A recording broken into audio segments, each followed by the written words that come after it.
What would you do if the very people you cheered for turned against you?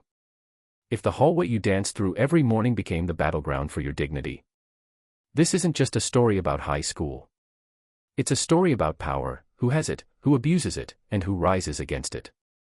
Stay with me, because what starts with cruelty ends with a kick that shook more than just the bullies.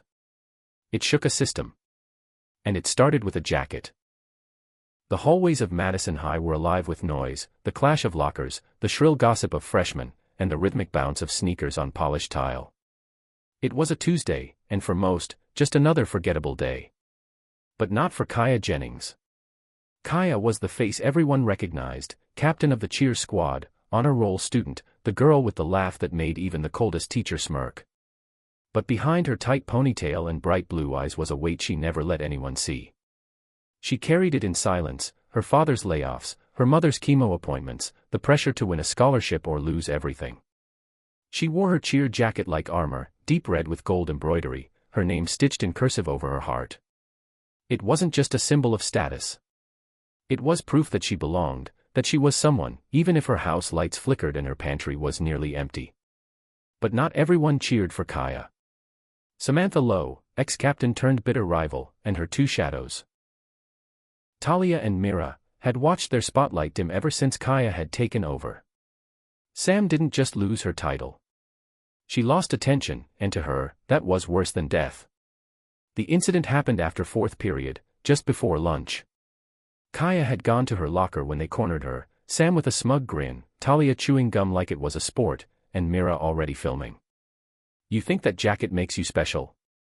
Sam sneered. Kaya straightened, ignoring the trembling in her stomach. "Get out of my way." Sam didn't.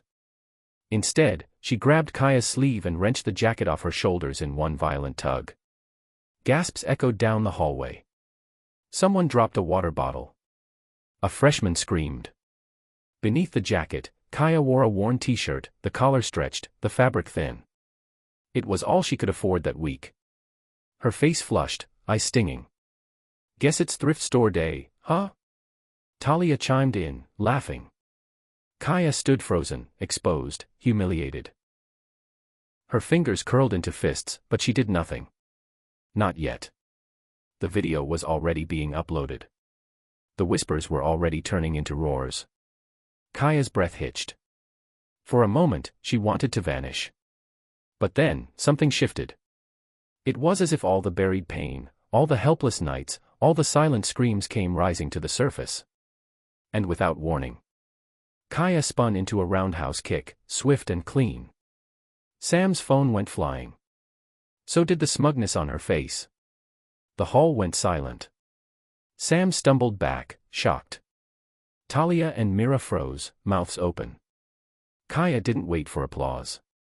She picked up her jacket, slung it back over her shoulder, and walked away like nothing had happened. But in that moment, everything had changed. The video went viral overnight. Not just among students. Teachers saw it. Parents. Even the local news picked it up, dubbing her the cheerleader who fought back. But Kaya didn't feel like a hero. She sat on her bed that night, scrolling through the comments. Some praised her strength. Others mocked her clothes, her face, her voice. Some called her a disgrace.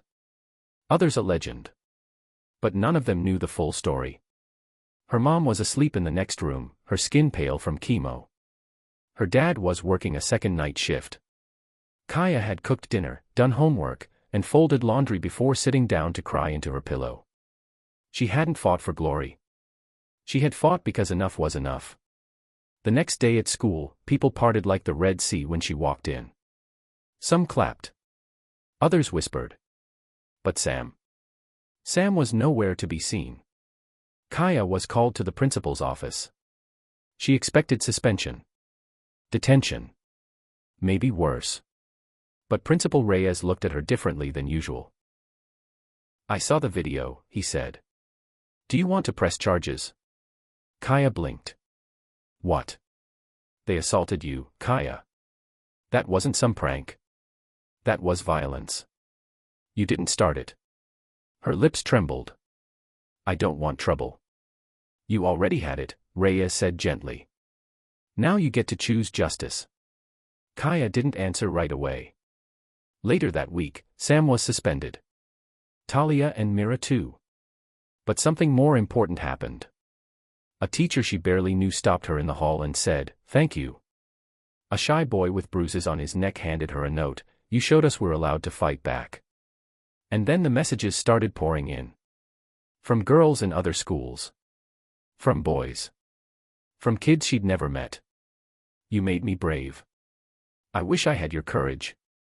You made me feel seen." Kaya didn't just break the silence. She shattered a system where the popular could prey on the weak. By the time the school year ended, Kaya had started a self-defense club, funded by local businesses who were inspired by her story. Sam never apologized, but she never bothered anyone again. Kaya still wore her cheer jacket, but now, it wasn't armor. It was a reminder. That dignity can't be stolen. That silence isn't peace. And that sometimes a single kick is louder than 1,000 voices. They thought they could humiliate her. But she didn't just defend herself, she started a movement. And maybe that's the real lesson: you don't need to be fearless to fight back. You just need to decide that you're worth it.